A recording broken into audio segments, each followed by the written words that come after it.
اور عزیز طلبا، یہ 2-3 درس جو ہوں گے ان کو آپ اسباق ہی سمجھیں کہ گویا یہ آپ کے اسباق ہو رہے ہیں۔ سب سے پہلی بات یہ ہے کہ ہم مسلمان ہیں اور مسلمانوں میں سے اہل سنت والجماعت ہیں، اور پھر حضرت امام اعظم ابو حنیفہ رحمۃ اللہ تعالی علیہ کے مقلد ہیں۔ آپ کے مدرسہ میں پہلی دفعہ حاضری کا اتفاق ہوا کہ یہ آپ کا مدرسہ کس ملک میں ہے؟ پاکستان میں۔ کس صوبے میں ہے اور کس شہر میں ہے؟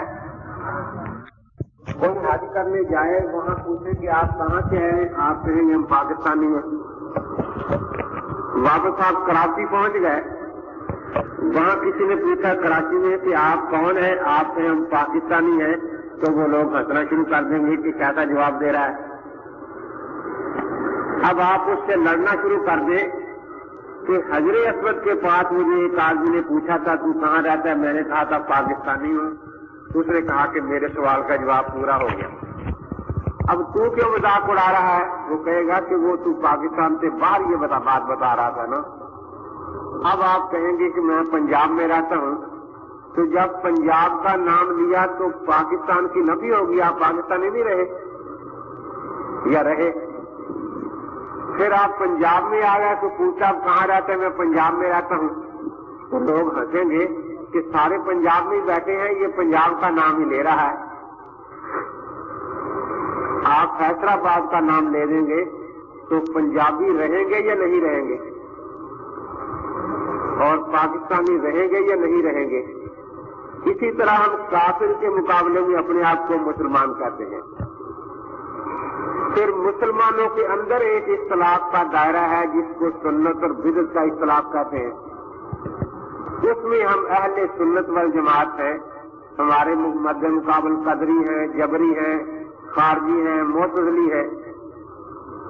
پھر اہل سنت والجماعت کے اندر کچھ اختلافات ہیں، ان میں ہم اپنے آپ کو حنفی، شافعی، مالکی، حنبلی کہتے ہیں۔ تو یہ جو شور مچ جاتا ہے کہ کسی نے حنفی کہا تو وہ مسلمان نہیں رہا، یا کسی نے حنفی کہا تو وہ اہل سنت والجماعت نہیں رہا، یہ ایسا ہی شور ہے جیسا کوئی کہے کہ فیصل آباد کا نام آنے سے پاکستان کا انکار ہو یا پنجاب کا انکار ہو جاتا ہے۔ تو ایسے عقل مند بھی آج دنیا میں موجود ہیں جن کا دعویٰ یہ ہے کہ ہم سب سے زیادہ قرآن حدیث سمجھتے ہیں، معاذ اللہ صحابہ سے بھی، ائمہ سے بھی، لیکن ان کو ایک لفظ یا کا استعمال نہیں آیا آج تک۔ یا کا لفظ ہمیشہ ہم جنسوں میں آتا ہے۔ مثلا یہ کوئی آدمی آپ سے پوچھے کہ آپ پاکستان میں بیٹھے ہیں یا بھارت میں اس وقت، جی دونوں طرف ملکوں کا نام ہے نا، آپ پنجاب میں بیٹھے ہیں یا سرحد میں؟ جی آپ میرے کل جواب دینے پر پابندی ہے کوئی؟ پنجاب میں بیٹھے ہیں سرحد میں؟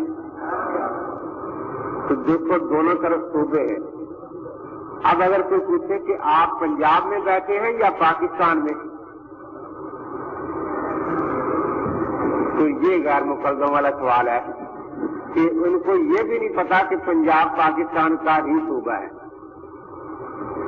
یہ کوئی پوچھے کہ آج جمعرات ہے یا جمعہ، تو کیا آپ بتائیں گے؟ دونوں طرف دن ہے نا، آج ربیع الاول ہے یا ربیع الثانی؟ آج جمعرات ہے یا ربیع الاول؟ تو یہ ہے غیر مقدم والا سوال۔ اب یہ سوال تو صحیح ہو سکتا ہے کہ آپ موسوی ہیں یا عیسوی، آپ محمدی ہیں یا موسوی، دونوں طرف نبی ہے نا، لیکن یہ سوال ایک نیا اٹھا ہوا ہے کہ آپ حنفی ہیں یا محمدی۔ یہ ایسا ہی ہے جیسے کہ پوچھے کہ آج جمعرات ہے یا ربیع الاول۔ تو جس فرقے کو ایک لفظ یا کا صحیح استعمال نہیں آتا، ان کے بارے میں ہم یہ کیسے مان لیں کہ وہ قرآن اور حدیث کو سمجھتے ہیں؟ تو ہم اہل سنت والجماعت حنفی ہیں.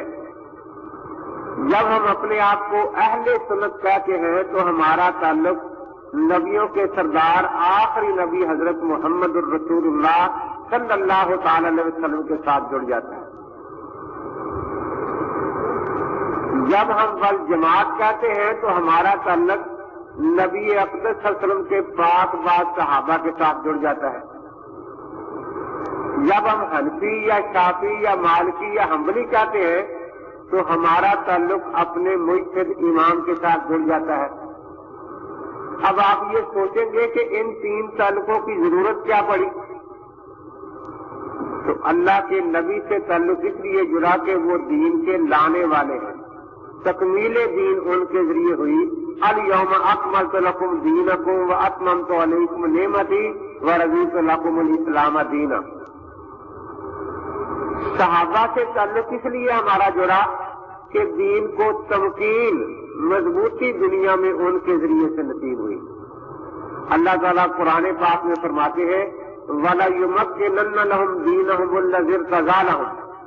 اللہ کا جو پسندیدہ دین ہے یہ خلفائے راشدین کے زمانے میں دنیا میں مضبوطی کے ساتھ جم جائے گا. اور ائمہ کی طرف نسبت اس لیے ہے کہ صحابہ کرام رضوان اللہ علیہم اجمعین کی زندگیوں کا اکثر حصہ میدان جہاد میں یا دعوت و تبلیغ میں گزر گیا. انہیں یہ موقع نہیں ملا کہ وہ بیٹھ کر حدیث پاک کی کتابیں جمع کرتے یا فقہ کی کتابیں لکھتے. تو ائمہ اربعہ نے نبی پاک کی سنت کو جمع کر دیا تاکہ قیامت تک آنے والے لوگ اس پر عمل کر سکیں. اللہ کے نبی سے دین کو کیا چیز نصیب ہوئی؟ تکمیل. کیا چیز؟ صحابہ کی جماعت سے تمکین اور ائمہ سے تدوین. دین کو کیا چیز ملی؟ تدوین دین. تدوین ان سے ہوئی. تو عام لوگوں کو سمجھانے کے لیے اردو میں الفاظ میں بتایا کرتا ہوں، اگرچہ پورا مفہوم تو نہیں آتا لیکن ایک نقشہ ذہن میں آ جاتا ہے کہ اہل سنت میں نسبت اللہ کے نبی پاک کے ساتھ ہے جو دین کے لانے والے. دین کے والجماعت میں تعلق صحابہ کے ساتھ ہے جو دین کے پھیلانے والے. اور حنفی مالکی میں ہمارا تعلق ائمہ کے ساتھ ہے جو دین کے لکھوانے والے. دین کے لکھوانے والے. تو اس لیے ہم اس ملک میں جو رہتے ہیں اہل سنت والجماعت حنفی ہیں. ہمیں الحمدللہ اس بات پر فخر ہے کہ ہمارا یہ نام متصل سند بھی ہے. اہل سنت والجماعت حنفی. سنت میں نسبت کن کی طرف ہوئی؟ اللہ کے نبی پاک کے ساتھ. تو صحابہ حضرت کے زمانے میں ہوئے یا 200 سال بعد ہوئے؟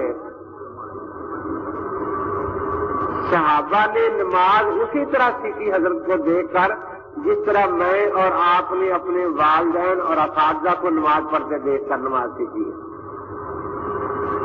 پھر امام ابو حنیفہ رحمۃ اللہ علیہ صحابہ سے کتنے 100 سال بعد ہوئے ہیں بھلا؟ صحیح بخاری شریف صفحہ 362 جلد اول اس پر حدیث خیر القرون ہے خیر الناس قرنی ثم الذین یلونہم ثم الذین یلونہم. تو پہلے ہی حاشیے اس صفحے کا ہے فتح الباری کے حوالہ سے لکھا ہے کہ صحابہ کا دور 120 تک ہے. کب تک؟ اور تابعین کا دور 170 تک ہے اور تبع تابعین کا دور 220 تک ہے. یہ تینوں زمانے خیر القرون کہلاتے ہیں. ہمارے امام سیدنا امام اعظم ابو حنیفہ رحمۃ اللہ تعالی علیہ ان کی تاریخ پیدائش میں اختلاف ہے. کیوں؟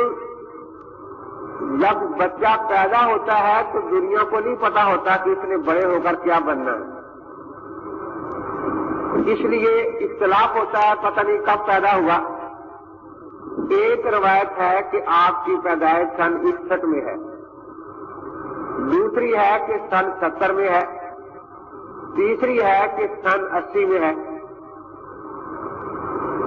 اب اصول یہ ہوتا ہے کہ جس میں زائد علم ہوگا اس بات کو مان لیا جائے گا.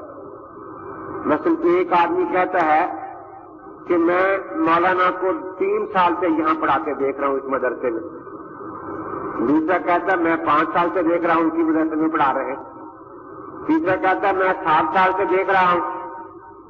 تو اب جس نے 7 سال کا کہا وہ 5 سال کی نفی نہیں ہوئی, اس میں 4 سال کی نفی نہیں ہوئی, اس میں سب کچھ آ گیا نا. اگر 61 پیدائش ہے تو امام صاحب نے 59 سال صحابہ کا زمانہ پایا ہے. اگر 70 ہے تو 50 سال زمانہ پایا ہے امام صاحب نے, اور اگر 80 بھی ہو تو 40 سال صحابہ کا زمانہ پایا ہے حضرت امام اعظم ابو حنیفہ رحمۃ اللہ تعالی علیہ نے. تو 40 سال کی عمر میں مسلمان نماز پڑھنا شروع کر دیتے ہیں یا نہیں, کیا خیال ہے؟ وہ بھی خاص طور پر خیال قرون کے مسلمان شروع کر دیتے ہیں نا. اگر 7 سال سے بھی امام صاحب نے نماز شروع فرمائی ہو تو کم سے کم 33 سال صحابہ کے زمانے میں آپ نے نماز پڑھی ہے. تو جب آپ بچے نماز پڑھتے ہیں تو بڑے آپ کو دیکھتے ہیں یا نہیں, بلکہ غور سے دیکھتے ہیں کہ غلطی ہو تو بتا دی جائے. تو اس لیے امام اعظم ابو حنیفہ رحمۃ اللہ تعالی علیہ نے جو نماز ہمیں بتائی ہے یہ صحابہ کے سامنے تصدیق ہو چکی ہے. دیکھو بالکل عام فہم میری باتیں ہوتی ہیں چھوٹی چھوٹی پرائمری درجے کی. اگر میں پہلی دفعہ آیا ہوں تو یہاں نماز پڑھوں, اللہ اکبر کہہ کے سر پر ہاتھ باندھ لوں سبحانک اللہم و بحمدک و تبارک اسمک, تو آپ مجھے روکیں گے تو نہیں؟ ہنسنا تو سب نے شروع کر دیا, تو نیا نمازی آ گیا کسی علاقے سے, تو آپ مجھے روکیں گے یا نہیں روکیں گے؟ حالانکہ ایک سنت کی میں نے مخالفت کی ہے. حضرت علی کرم اللہ تعالیٰ وجہ فرماتے ہیں من السنت وضع الکف الى الکف تحت السرہ. سنت طریقہ ہے کہ ہتھیلی پر ہتھیلی رکھ کر ناک کے نیچے ہاتھ باندھے جائے. میں نے اس کی بجائے سر پر باندھ لیے, تو آپ مجھے روکیں گے یا نہیں روکیں گے؟ روکیں گے. تو یہ فرمائے کہ حضرت پاک نے تو فرمایا کہ بہترین زمانہ صحابہ کا ہے خیال قرون, پھر تابعین کا, پھر تبع تابعین کا. لیکن اب سمجھ آتا ہے کہ بہترین زمانہ 15ویں صدی والا ہے, کیونکہ معاذ اللہ صحابہ کے سامنے امام ابو حنیفہ رحمۃ اللہ ساری نماز غلط پڑھتے رہے, کسی نے روکا ہی نہیں. تابعین کے ساتھ کھڑے ہو کر ساری نماز غلط پڑھتے رہے, کسی نے روکا ہی نہیں. تبع تابعین دیکھتے رہے امام صاحب سے نماز غلط سیکھتے رہے, کسی نے امام صاحب کو غلط نماز پڑھنے سے روکا ہی. اور 15ویں صدی والے ایک سنت کے خلاف بھی سر پر ہاتھ باندھنے نہیں دیتے. تو مجھے ایک ساتھی بتانے لگا کہ میں سفر میں تھا, وضو تھا قریب مسجد کی اڈے کے, تو میں نے کہا چلو 2 رکعت نماز پڑھ لوں. میں نے جا کر نماز کی نیت باندھی تو ایک بابا جی بیٹھے تھے, وہ اٹھے اور آ کر میرے ہاتھ یہاں سے اٹھا کر اس نے یہاں رکھ دیے نماز میں. تو میں نے اٹھا کر سر پر رکھ لیے. نماز کے بعد مجھے کہنے لگا یہ کیا تھا؟ میں نے کہا وہ کیا تھا. میں نے سمجھا شاید جتنی عرض کے زیادہ قریب ہوں گے اتنا زیادہ اجر ملے گا, تو پھر سر سینے کی نسبت عرض سے زیادہ قریب ہے, اس لیے میں نے کہا سر پر رکھ دیا. تو معلوم یہ ہوا کہ صحابہ نے اپنی مبارک آنکھوں سے اللہ کے نبی پاک کی زیارت کی, اور جس صحابی نے پورا دور نبوت حضرت کی زیارت کی وہ 23 سال ہے. ہمارے امام نے 40 سال تقریباً کم از کم مانا جائے تو صحابہ کی زیارت کی. تو اہل سنت والجماعت حنفی مسلک کی بنیاد تو ہے مشاہدے پر. صحابہ نے آنکھوں سے دیکھ کر نبی کی سنت نبی پاک سے لی. امام صاحب نے آنکھوں سے دیکھ کر ان کو نمازیں پڑھتے دیکھا. فرماتے ہیں رأیت انس بن مالک یصلی, میں نے حضرت انس بن مالک کو نماز پڑھتے دیکھا. نماز کے بعد پھر میں حضرت کی خدمت میں حاضر ہوا اور آپ سے سجدہ سہو کرنے کا طریقہ پوچھا. تو آپ نے وہی طریقہ ارشاد فرمایا جو اس سے پہلے میں اپنے استاد حضرت حماد سے بھی سیکھ چکا تھا کہ دائیں طرف سلام پھیر کر پھر 2 سجدے کرنے ہیں. تو جنہوں نے حضرت انس کی زیارت کی، صحابہ کی زیارت کی، تو ہم سرند والے ہیں، یہ کہہ دو ہم، اور کوئی غیر مقلد ملے تو کہہ دو کہ تم بے سرند کے ہو، ہم تو سرند والے ہیں نا، اہل سنت والجماعت حنفی۔ تو اس لیے اس وقت جو پہلا سبق ہوگا وہ ہے کچھ اصول، بات چیت کرنے کے اصول۔ قرآن پاک میں اللہ تعالیٰ نے قرآن پاک میں ادعو الی سبیل ربک بالحکمت والموعظۃ الحسنۃ وجادلھم باللتی ہی احسن، دعوت کے 3 طریقے ارشاد فرمائے ہیں۔ ایک تو دعوت ہے بالحکمہ، ایک ہے موعظہ حسنہ، ایک ہے جدال بالاحسن، کیونکہ آپ کا واسطہ 3 ہی قسم کے لوگوں سے پڑے گا دعوت میں۔ ایک تو وہ لوگ ہیں جو اپنے آپ کو پڑھے لکھے، دانشور، ایجوکیٹڈ لوگ کہلاتے ہیں، ان کے سامنے آپ نہایت عام فہم انداز میں دلائل سے بات سمجھائیں گے تو پھر وہ بات مانتے ہیں، اور بغیر دلیل کے وہ بات ماننے کے تیار نہیں ہوتے، اسی کو حکمت کہتے ہیں۔ دوسرے عوام کی بھیڑ ہے، ان کے سامنے آپ دلائل بیان کریں گے تو ان کے لیے وہ خشک باتیں، ان پر کوئی اثر نہیں ہوگا، ان کے لیے تبلیغی نصاب ہی ہے، موعظہ حسنہ، ان میں آپ فضائل بیان کریں، ان کو ڈرائیں گناہوں سے، تو دیکھو فضائل اعمال نے کتنا بڑا انقلاب پیدا کیا ہے۔ عوام کے لیے سامنے دلائل بیان کرنے کی ضرورت نہیں ہوتی، جتنے دلائل بیان کریں گے وہ سمجھیں گے ہمارا وقت ضائع ہوا ہے، ہمیں کچھ نہیں ملا۔ ہاں فضائل سنائیں گے تو وہ لوگ تیار ہو جاتے ہیں عمل کے لیے، ان میں روح بیدار ہو جاتی ہے، سوچ پیدا ہو جاتی ہے۔ تو اس لیے دوسرا طریقہ ہے جو عوام سامنے آئے ان کے لیے موعظہ حسنہ، کہ ان کو ترغیب و ترہیب سے آمادہ کرے عمل کے لیے، نیکی کرنے کے لیے، گناہوں سے بچنے کے لیے۔ تیسرے کچھ ایسے لوگوں سے واسطہ پڑے گا جو نہ سمجھنا چاہتے ہیں نہ کسی کو سمجھنے دیتے ہیں، ضدی لوگ ہوتے ہیں، ان کے بارے میں فرمایا کہ ان کے ساتھ جدال بالاحسن، جدال ہے الزامی جواب کو کہتے ہیں، کہ ان کے ساتھ زیادہ وقت ضائع کرنے کی ضرورت نہیں، ان کو ایسا الزامی جواب دو کہ ان کا منہ بند ہو جائے تاکہ باقی تبلیغ کے راستے میں ہمارے رکاوٹ نہ بن سکے۔ جدال بالاحسن پر میں اپنا ایک واقعہ سناتا ہوں۔ جب میں نیو ٹاؤن میں تھا تو 10-12 آدمی دارالفتاح میں آئے، پڑھے لکھے اپنے آپ کو کہتے تھے، لیکن صرف پڑھے لکھے نہیں تھے، زندگی ان میں پوری تھی۔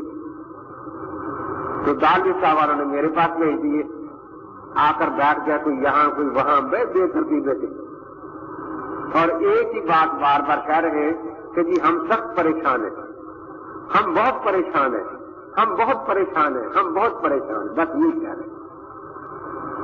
اب میں تو ان کی گفتگو سے ہی سمجھ گیا، تو میں نے کہا کہ جو بھی بڑوں کو چھوڑتا ہے ساری عمر ہی پریشان رہتا ہے، جو بھی بڑوں کو چھوڑتا ہے وہ ساری عمر ہی پریشان رہتا ہے۔ معلوم ہوتا ہے کہ آپ بڑوں کو چھوڑ بیٹھے ہیں، اپنے پلے کچھ نہیں تو آپ پریشانی ہوگی، اور کیا کریں گے؟ جلدی سے کہیں گے کیا کریں گی؟ 4 امام ہو گئے، 4 پتہ نہیں کتنی دفعہ کہا، 4 وہ سارے چھوڑ میں 4 ہو گئے، امام 4۔ میں بیٹھا بس کرا رہا ہوں، میں نے کہا کہ یہ تو سنا تھا کہ کچھ لوگ بہنگے ہوتے ہیں جن کو ایک کی 2 چیزیں نظر آتی ہیں۔ مولانا روم رحمۃ اللہ فرماتے ہیں نا کہ استاد کو نہیں پتا تھا کہ شاگرد صاحب بہنگے ہیں، تو شاگرد کو کہا بھی فلاں جگہ بوتل رکھی دوائی کی، وہ اٹھا لاؤ۔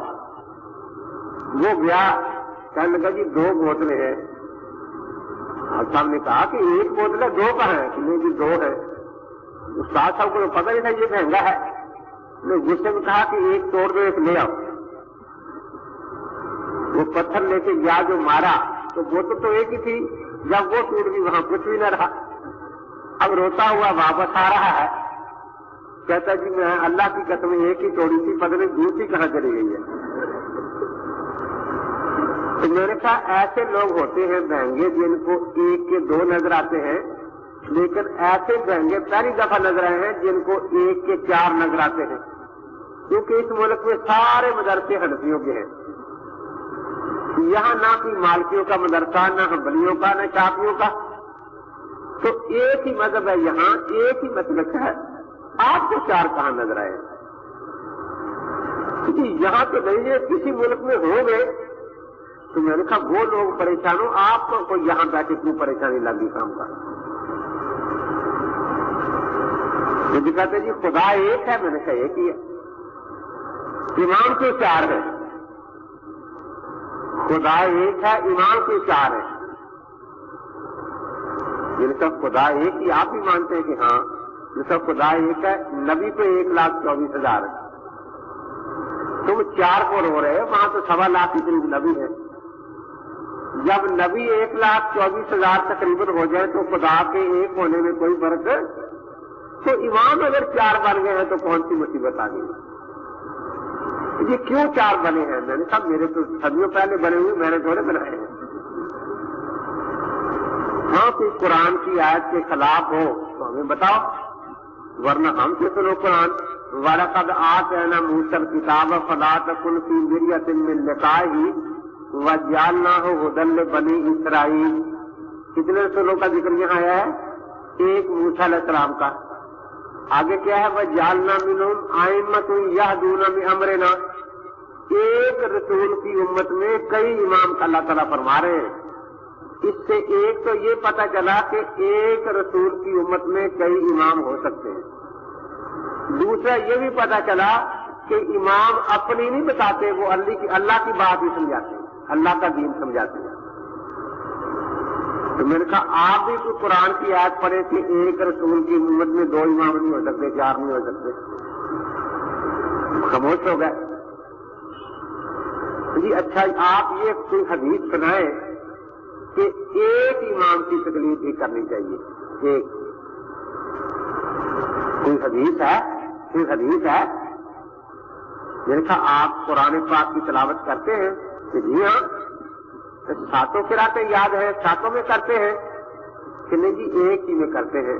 میں نے کہا پہلے آپ حدیث سنائیں کہ قرآن پاک کی قرات ایک ہی تلاوت ایک ہی قرات میں کرنی چاہیے، باقی 6 میں نہیں کرنی چاہیے، قراتیں تو 7 ہیں نا متواتر۔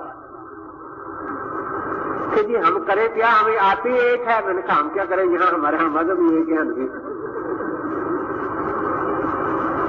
کہ جیسے ایک قرات پر قرآن پاک تلاوت کر لیا جائے، کہتا اچھا جی پھر چاروں امام پر حق ہے؟ میں نے کہا چاروں پر حق ہے جی، چاروں ہی؟ میں نے کہا چاروں ہی۔ پھر کہتے جی چاروں ہی؟ میں نے کہا جی چاروں پر حق ہے۔ جب چاروں پر حق ہے تو ایک امام کی تابعہ داری میں چوتھا حصہ بھی دین ملے گا نا، 3 حصے تو ضائع ہو گیا۔ تو آپ چوتھا حصہ دین پر عمل کرتے ہیں۔ میں نے کہا قرآن کی قراتیں 7ویں بار حق ہے کہ جی ہاں۔ تو میں نے کہا آپ 7واں حصہ قرآن پڑھتے ہیں نا، 6 حصے تو ضائع کر دیتے ہیں آپ کہ نہیں؟ اگرچہ ایک قرات میں پڑھتے ہیں، قرآن تو پورا پڑھتے ہیں نا۔ میں نے کہا جس طرح ایک قرات میں قرآن پڑھنے سے پورا قرآن پڑھا جاتا ہے، اسی طرح ایک امام کی تقلید میں پوری سنت پر عمل ہو جاتا ہے۔ کہ جی آپ یہ کہتے ہیں سارے امام پر حق ہے؟ میں نے کہا یہی تو کہتا ہوں میں، سارے امام پر حق ہے۔ کہ آپ کو عقل نہیں ہے؟ میں نے کہا اللہ نے دی تو تھی اور الحمدللہ ضائع بھی نہیں کی آپ کی طرح ابھی ہے۔ ان اماموں میں حرام حلال کا اختلاف ہے، حرام حلال کا، حرام بڑے زور سے، حرام حلال کا، حرام حلال کا۔ جو امام ایک چیز کو حرام کہتا ہے وہ بھی برحق ہے، جو حلال کہتا ہے وہ بھی برحق ہے۔ میں نے کہا برحق ہے، دونوں ہی برحق ہے، حرام کہنے والا بھی حلال کہنے والا بھی۔ میں نے کہا بالکل برحق ہے۔ جی عقل کی بات ہے؟ میں نے کہا کون سی بھی اقلیت میں ہے؟ اصل بات یہ ہے کہ آپ کو برحق ہونے کا معنی نہیں آتا، وہ ہم سے پوچھیں ان کا سارے نبی برحق ہے یا نہیں؟ آپ کا کیا خیال ہے؟ سارے نبی برحق ہونے کا مطلب کیا ہے کہ سب کے عقائد ایک ہیں، اللہ کی توحید کو سب مانتے ہیں، لیکن احکام میں نبیوں میں بھی حرام حلال کا اصطلاح موجود ہے یا نہیں؟ یوسف علیہ السلام کو ان کے والدین اور بھائیوں نے سجدہ تعظیمی کیا ہے یا نہیں؟ اور اس شریعت میں حرام ہے یا نہیں؟ کیا یہ حلال حرام کا اصطلاح نہیں؟ حضرت یعقوب علیہ السلام کی 2 بیویاں سکی بہنیں ایک وقت نکاح میں تھی، اور اب حکم آ گیا لا تجمعوا بین الاختین، ان کی شریعت میں جو حلال تھا وہ آج اس شریعت میں حرام ہے۔ آدم علیہ السلام کے زمانے میں بہن سے نکاح ہو جاتا تھا اور آج حرام ہے، تو میں نے کہا انبیاء علیہ السلام کے برحق ہونے کا بھی مطلب یہی ہے کہ عقائد سب کے ایک ہیں، احکام میں حرام حلال کا اختلاف ہے۔ چاروں اماموں کے برحق ہونے کا بھی یہی مطلب ہے کہ چاروں صحیح العقیدہ اہل سنت والجماعت کے عقائد سب کے ایک ہیں، البتہ ان میں اجتہادی طور پر حرام اور حلال کا بھی اختلاف۔ جس طرح ہم اس نبی کو بھی برحق مانتے ہیں جس کے زمانے میں بہن سے نکاح حلال تھا، اس نبی کو بھی برحق مانتے ہیں جس کے زمانے میں بہن سے نکاح حرام ہے، اس نبی کو بھی برحق مانتے ہیں جس کے زمانے میں سجدہ تعظیمی جائز تھا، اس نبی کو بھی برحق کہتے ہیں جس کے زمانے میں سجدہ تعظیمی حرام ہے۔ کوئی دیر سوچ کر کہنے لگے جی وہ ناسخ منسوخ کا مسئلہ ہے نا، وہ احکام منسوخ ہو گئے، وہاں ناسخ منسوخ کا مسئلہ ہے۔ میں نے کہا جو منسوخ حکم جس کا تھا وہ بھی برحق تھا نا، اور جس کا حکم ناسخ ہے وہ بھی برحق ہے۔ میں نے کہا وہاں ناسخ منسوخ کا مسئلہ ہے، یہاں راجع مرجوع کا مسئلہ ہے۔ کیا مسئلہ ہے؟ راجع مرجوع کا مسئلہ ہے۔ جیسے وہاں ہم ناسخ پر عمل نہیں کرتے، برحق دونوں کو کہتے ہیں، لیکن منسوخ پر عمل کرتے ہیں، یہاں بھی ہم راجع پر عمل کرتے ہیں، ناسخ پر عمل کرتے ہیں، منسوخ پر نہیں کرتے، یہاں بھی ہم راجع پر عمل کرتے ہیں، مرجوع پر عمل نہیں کرتے، برحق سب کو کہتے ہیں۔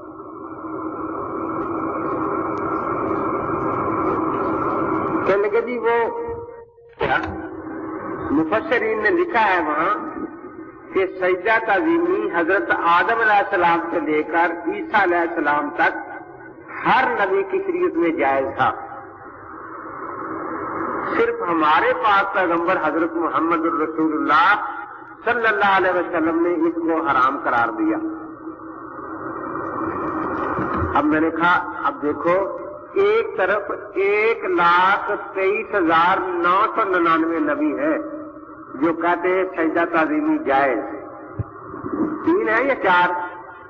1,23,999 نبی وہ کہتے ہیں سجدہ تعظیمی جائز، اور ایک طرف ایک ہی نبی ہے حضرت محمد الرسول اللہ صلی اللہ علیہ وسلم جو کہتے ہیں کہ سجدہ تعظیمی حرام۔ اب گنتی کر کے کدھر جانا چاہیے؟ کہتے جی اپنے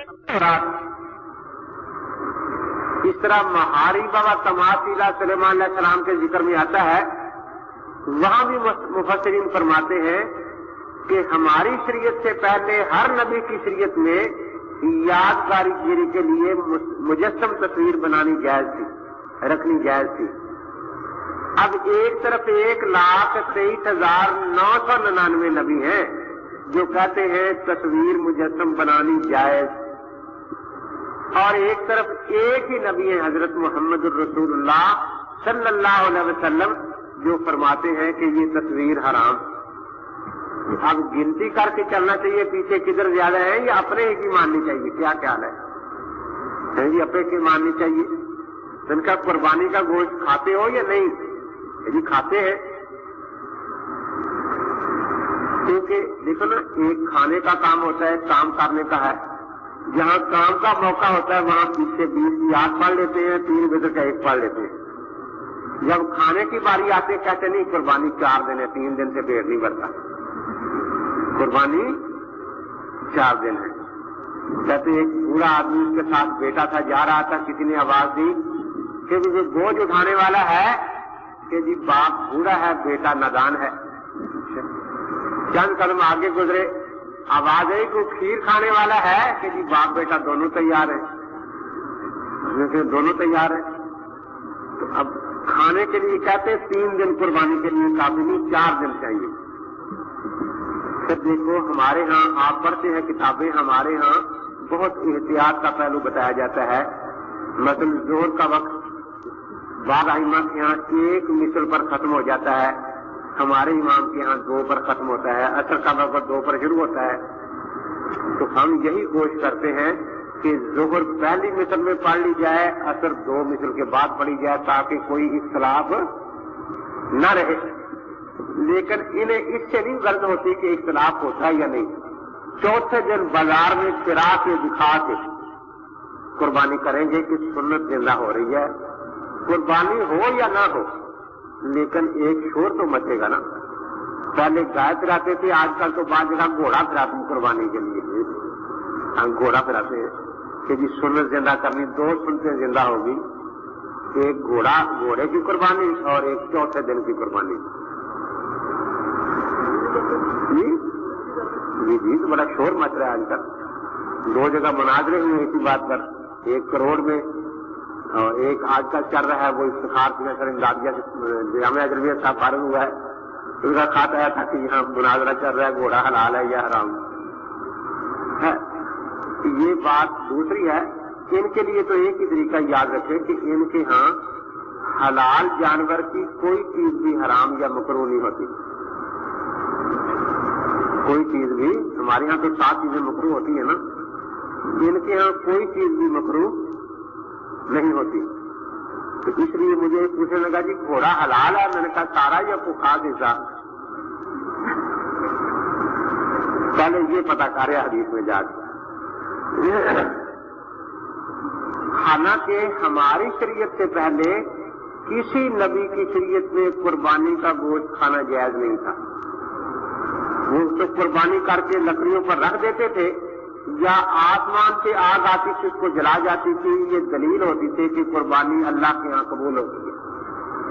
اور اگر آگ نہیں آئی تو اس قربانی کو اتنا منحوس سمجھا جاتا تھا کہ پھر یہ خود دور لے جا کر اس کو جلاتے تھے کہ اس کی راکھ کی ہوا بھی اس علاقے میں نہ پہنچے، یہ منحوس قربانی ہے۔ اب ایک طرف 1,23,999 نبی ہیں جو کہتے ہیں قربانی کا گوشت بالکل نہیں کھانا چاہیے، اور دوسری طرف کتنے ہیں؟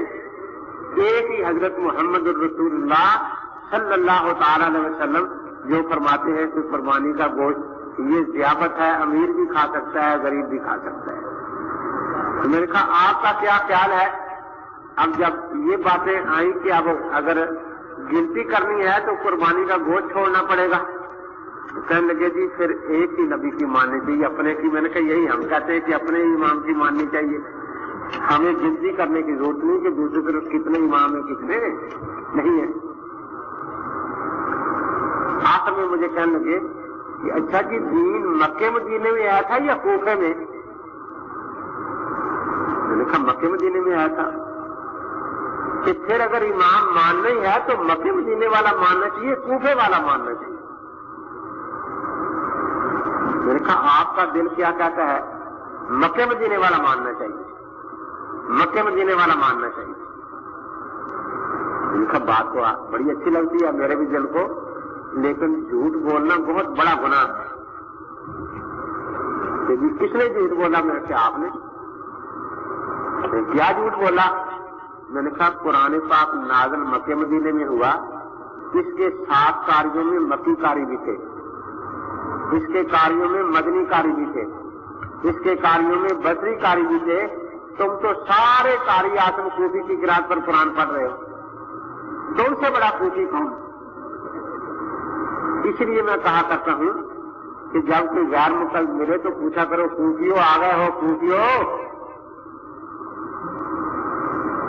تھوڑی دیر خاموش رہے، آخر مجھے کہتے ہیں کہ جی کوفہ والوں نے قرآن گھر بیٹھ کر تو نہیں بنایا تھا نا، صحابہ کرام مکہ سے مدینہ سے چلے، 1000 سے زائد صحابہ آباد ہوئے آ کر کوفہ میں. وہ قرآن پاک مکے مدینے سے لے کر آئے تھے. تو بہت اچھا، اللہ تعالیٰ ہدایت دے دے تو کوئی مشکل تو نہیں ہے. بس اتنی بات سمجھا دو کہ جب صحابہ کرام مکے اور مدینے سے تشریف لائے کوفہ تو قرآن ساتھ لے آئے تھے نا، مکے والا مدینے والا. کہ جی ہاں، نماز وہیں پھینک آئے تھے تو کوفے جا کے کوئی نہیں گھر لیں گے. یا جب ساتھ آئے تھے تو نماز بھی ساتھ ہی لے آتے مکے شریف سے اور مدینے شریف سے.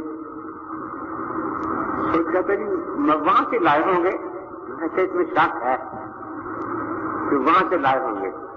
میرے صاحب بات بالکل صاف ہے کہ جب یہ قرآن جو قاری اعظم کی مات پر ساری دنیا میں پھیلا، یہ صحابہ ہی کوفے میں لائے. یہ نماز جو امام صاحب کی مات پر ساری دنیا میں پھیلی، یہ صحابہ ہی لائے تھے. لیکن مصیبت یہ آ گئی ہے کہ ایک راوی قرآن کا دشمن ہو گیا، کہتا ہے یہ قرآن غلط ہے جو صحابہ کوفے میں لائے تھے. اور ایک راوی نماز کا دشمن کہتا ہے نماز ہی غلط ہے جو صحابہ کوفے میں لائے تھے. حالانکہ یہ قرآن بھی متواتر ہے، یہ نماز بھی. یہ میں نے جو واقعہ سنایا اس کو کہتے ہیں جدال بالاحسن. سمجھنا یا سمجھنا دل پھیرنا ہمارے پاس کی بات نہیں، لیکن اگلے کی زبان تو بند ہو جائے نا، آگے چل نہ سکے. تو یہ تیسرا طریقہ ہے دعوت کا. پہلا تھا حکمت، وہ پڑھے لکھے لوگوں کے لیے. دوسرا تھا موعظہ حسنہ، وہ عوام کے لیے. تیسرا جو ضدی لوگ ہیں ان پر وقت ضائع کرنے کی ضرورت نہیں اپنا. ان کو ایسا جگہ تولا الزامی جواب دو کہ پھر وہ بولنا بند کر دیں، تاکہ عام اپنی جو دعوت کا کام باقی ہے اس کو آسانی کے ساتھ کر سکیں. اب یہ یاد رکھیں، آپ اکثر طالب علم بیٹھے ہیں، آپ نے یہ پڑھا ہے کہ سارا علم جتنا بھی پھیل گیا ہے اس کا خلاصہ 2 چیزیں ہیں. کتنی چیزیں ہیں؟ کون کون سی؟ تصور اور تصدیق. اتنا ہی سارا علم ہے نا، تصور اور تصدیق. تصور اپنا دوسرے تک پہنچانا ہو تو اس کے لیے تعریف کی ضرورت ہوتی ہے، قول اشارے جس کو آپ کہتے ہیں. اور تصدیق دوسرے سے بنوانی ہو اس کے لیے حجت اور دلیل کی ضرورت ہوتی ہے. آپ حیران ہو رہے ہیں، یہ پڑھا نہیں ہے. بڑے طلباء تو پڑھا ہوگا نا کہ باب 2 ہی ہوتے ہیں منطق میں، ایک تصور کا ایک تصدیق کا ہے. تو سارے علم کا خلاصہ جو ہے وہ یا تصور ہے یا تصدیق ہے. اب تصور آپ نے اگلے دوسرے تک پہنچانا ہے، مثلا لفظ انسان ایک تصور ہے نا، تو اس کو آپ بذریعہ تعریف آگے پہنچائیں گے، حیوان ناطق. تصدیق منوانی ہو تو بذریعہ دلیل اور حجت منوائیں گے. تو سارے علم مناظرے کا خلاصہ 2 چیزیں ہوتی ہیں، ایک تعریف کرنا آ جائے اور ایک دلیل دینی آ جائے. تعریف جو ہوتی ہے اس میں 2 شرطیں ہوتی ہیں. جامع معنی ہونا، اس لیے تعریف کے 2 حصے ہوتے ہیں، جنس اور فصل. حیوان جنس ہے نا، ناطق فصل ہے. جنس آتی ہے جامعیت کے لیے، فصل آتی ہے معنویت کے لیے. تو تعریف وہی صحیح ہوتی ہے جو جامع بھی ہو معنی بھی ہو. آج تک آپ نے تعریفیں یاد کی، صرف کی بھی، نحو کی بھی، فقہ کی بھی، اصول حدیث کی بھی، اصول فقہ کی بھی، لیکن یہ لحاظ نہیں رکھا کہ اس میں کون سا درجہ جنس کا ہے، کون سا درجہ فصل کا ہے. مثلا کلمہ بامانہ لفظ کو کہتے ہیں. اب آگے اس کے اسم فعل حرف بامانہ ہونے میں تینوں برابر ہیں، جنس کا درجہ ہے نا. آگے کہیں یہ ہے کہ اس کے ساتھ زمانے کا تعلق ہوگا، یہ فصل ہے فعل کے لیے. کہیں ہے کہ خود مانا نہیں دے گا، اور ساتھ ملانا پڑے گا. اسی طرح حضرت پاک نے جو کام کیے ضروری قرار دیے اس کو آپ یا فرض کہیں گے یا واجب، کیونکہ اگر دلیل قطعی سے ثبوت ہے تو فرض ہے، اور اگر ثبوت میں ظنیت ہو گئی آ گئی تو اس کو ہم واجب کہہ دیتے ہیں. اگر جو فرض اور نفل کے علاوہ فرض کے واجب کے علاوہ فرمایا عبادت کی، اس کے بھی دو حصے ہیں۔ اگر آپ نے مواظبت فرمائی تو سنت مؤکدہ کہتے ہیں، مواظبت نہیں فرمائی تو اس کو مستحب اور نفل کہتے ہیں۔ تو اس طرح یہ تعریفیں، ان کی پہچان جب ہی ہوتی ہے صحیح طریقے پر کہ آپ ان کو پہچانیں کہ اس میں جنس کا درجہ کون سا ہے اور فصل کا درجہ کون سا ہے۔ ہر باطل فرقے کے لیے پہلا قدم یہی مشکل ہوتا ہے، وہ کبھی صحیح تعریف نہیں کر سکتا۔ ہمارے پسرور میں مناظرہ تھا تراویح پر، بہت 20 سال پہلے کی تقریباً بات ہے۔ حضرت مولانا بشیر احمد صاحب فقیر رحمۃ اللہ علیہ حضرت لاہوری کے خلیفہ تھے، وہ حیات تھے۔ تو میں نے لکھ کر دیا کہ 20 رکعت تراویح باجماعت سنت مؤکدہ ہے۔ اس نے لکھ کر دیا کہ 8 رکعت تراویح باجماعت سنت مؤکدہ ہے۔ اب اصول یہ ہوتا ہے کہ اس میں جو مفرد الفاظ ہیں ان کی تعریف ہونی چاہیے، تو میں نے کہا کہ سنت مؤکدہ کی تعریف لکھیں اور تراویح کی تعریف لکھیں۔ وہ یہ دونوں تعریفیں کبھی نہیں لکھیں گے، بالکل نہ ان کو آتی ہیں۔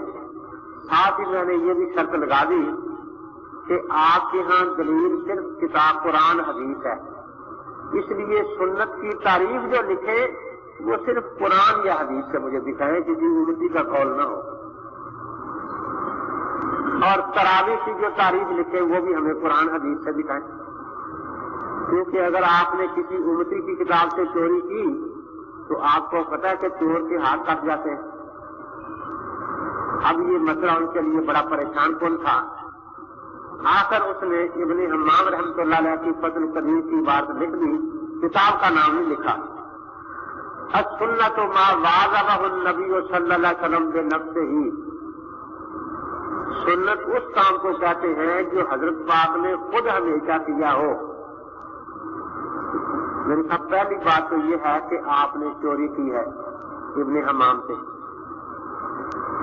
پھر چوری بھی ایسے کام کی ہے کہ آپ کا کام بنا نہیں، کیونکہ شیخ نے اگرچہ یہ تعریف لکھی تھی ابن حمام رحمۃ اللہ علیہ نے، لیکن بعد میں جب تحریر اصول کی کتاب لکھی تو اس میں فرمایا کہ یہ تعریف غلط ہے، کیونکہ تعریف میں دو چیزیں چاہیے، کون کون سی؟ جامع ہونا اور مانے ہونا۔ یہ تعریف نہ جامع ہے نہ مانے ہے، نہ جامع ہے نہ مانے ہے۔ میں نے کہا جامع تو اس لیے نہیں، عوام بیٹھے تھے، میں نے کہا بھی آپ کے علاقے میں سب لوگ جانتے ہیں کہ نماز، 5 نمازیں جو ہیں ان سے پہلے اذان کہنا سنت مؤکدہ ہے، اقامت بھی سنت مؤکدہ ہے کہ جی ہاں، اس میں اقرار تو نہیں کہ نہیں۔ میں نے کہا حضرت نے ایک مرتبہ بھی اذان نہیں کہی، ایک مرتبہ بھی خود اقامت نہیں کہی، اور یہ تعریف لکھی ہے کہ جو کام حضرت نے خود ہمیشہ کیا ہو وہ سنت مؤکدہ ہوتا ہے۔ اس تعریف کے مطابق نہ اذان سنت مؤکدہ رہی نہ اقامت سنت مؤکدہ رہی، تو اس لیے اس میں جامعیت نہیں ہے۔ یہ تو میں نے 2 مثالیں دی ہیں، بہت سی سنتیں اس تعریف میں نہیں آ رہی، مانے بھی نہ رہی، کیونکہ حضرت نے فرائض بھی ہمیشہ ادا فرمائے ہیں نا، تو یہاں تو فرائض بھی اسی میں شامل ہو گئے، ختم ہو گئے سارے، صرف سنت ہی سنت رہ گئی اور پھر بھی نہیں۔ تو میں نے کہا نہ تعریف جامع ہے نہ مانے ہے، تو یہ تعریف کرنا جو ہے باطل فرقوں کے لیے بڑی موت ہے، مصیبت ہے۔ اب جب میں نے یہ اعتراض کیا کہ یہ تعریف نہ جامع ہے نہ مانے ہے، تو جو مولوی صاحب آگے بحث کر رہے تھے ان کا نام محمد رفیق صاحب تھا، ان کے استاد 6 صفحے پیچھے بیٹھے تھے، استاد ان کا نام تھا عبد الرحیم صاحب، پورے تھے، وہ پیچھے سے کھڑے ہوئے کہ آپ میرے شاگرد کو تنگ کر رہے ہیں کہ سنت کی تعریف کرو، مجھے بھی نہیں آتی سنت کی تعریف، مجھے بھی نہیں آتی، آپ ہمیں 3 مہینے کی مہلت دیں پھر ہم سنت کی تعریف یاد کر لیں گے۔ میں نے کہا کہ پھر 3 مہینے آپ مہلت مانگ رہے ہیں سنت کی تعریف کے لیے، پھر میں نے صحیح حدیث کی تعریف پوچھنی ہے، پھر آپ 3 مہینے اور مہلت مانگیں گے، پھر ضعیف حدیث کی تعریف بھی پوچھنی پڑے گی، پھر 3 مہینے آپ مہلت اور مانگیں گے، تو آج ہی آپ مہلت مانگ لیں کتنی مانگنی ہے۔ چلیے 3 مہینے میں ہم سب کچھ یاد کر لیں گے۔ میں نے کہا پہلے تو ساری عمر یاد نہیں ہوا، اب آپ نے خاص یاد کرنا ہے، مجھے پتا ہے جو آپ نے یاد کرنا ہے کہ نہیں، یہ 3 مہینے کی تاریخ رکھ لو مناظرے کی، پھر سب کچھ آ جائے گا۔ میں نے کہا کچھ بھی نہیں آئے گا، مجھے پتا ہے جو کچھ ہوگا۔ کیا پتا ہے؟ میں نے کہا صرف حکومت کو درخواست دے کر مناظرہ بند کراؤ گی اور کچھ بھی نہیں ہوگا۔ تو ویسے دیکھو بات ان کی ہوتی ہے عوام کو صرف 2 چیزیں ماننی چاہیے، قرآن اور حدیث۔ اللہ نے ہمیں 2 ہاتھ دیے ہیں، ایک قرآن کے لیے ایک حدیث کے لیے، فقہ کے لیے کوئی ہاتھ نہیں دیا۔ اللہ نے ہمیں 2 آنکھیں دی ہیں، ایک قرآن کے لیے ایک حدیث کے لیے، فقہ کے لیے کوئی آنکھ نہیں دی۔ اللہ نے ہمیں 2 کان دیے، ایک قرآن کے لیے ایک حدیث کے لیے، فقہ کے لیے کوئی کان نہیں دیا۔ اللہ نے ہمیں 1 زبان دی ہے فقہا کو بھونکنے کے لیے، اور کوئی کام نہیں اس کا بیچاری، وہ ایک ہے نا۔ اب میں نے دیکھ کے دی کہ حدیث سے متعین کریں کہ قرآن والا ہاتھ کون سا ہے، حدیث والا کون سا ہے، اور جس کا دایاں ہاتھ کٹا ہو وہ قرآن چھوڑے یا حدیث چھوڑے۔ قرآن والی آنکھ کون سی ہے، حدیث والی آنکھ کون سی ہے، قرآن والا کان کون سا ہے، حدیث والا کان کون سا ہے۔ اب لوگ بڑے جی سوائے جی قرآن بھی تو سوا گل کیتی کو نہیں جی، حافظ جی نے جو سامنے بیٹھے ہوتے ہیں نا، ناک کے چوہے نکال کے گولیاں بناتے رہے، سبحان اللہ سبحان اللہ سبحان اللہ، بڑا قرآن سنایا جی آج حافظ جی نے، بڑا قرآن سنایا۔ یا موسیٰ لا تخف، اوے موسیٰ یرکینا، وَثِيَابَكَ فَطَهِّرْ، محمدہ لیڑے لوڑے دھو لیا کر۔ یہ ان کا قرآن ہوتا ہے، وہ آخری کتا قرات ہے، ان کو اس میں پڑھتے ہیں وہ۔ تو بہرحال طریقہ ان کا یہی ہوتا ہے کہ دیکھو جی الحمدللہ امتیوں سے جان چھوٹ گئی، امتیوں سے صرف اللہ رسول کی مانتے ہیں، اللہ رسول کی، اور کسی کی نہیں مانتے۔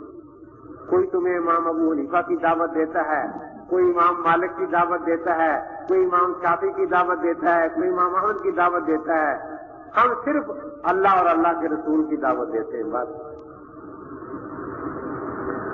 تقریر ہوتی رہی، میرے شاگرد لوگ بیٹھے تھے، تو بعد میں پھر وہ کچھ کسی خود لکھ کر دے دیتے ہیں لڑکوں کو کہ ہمیں دینا،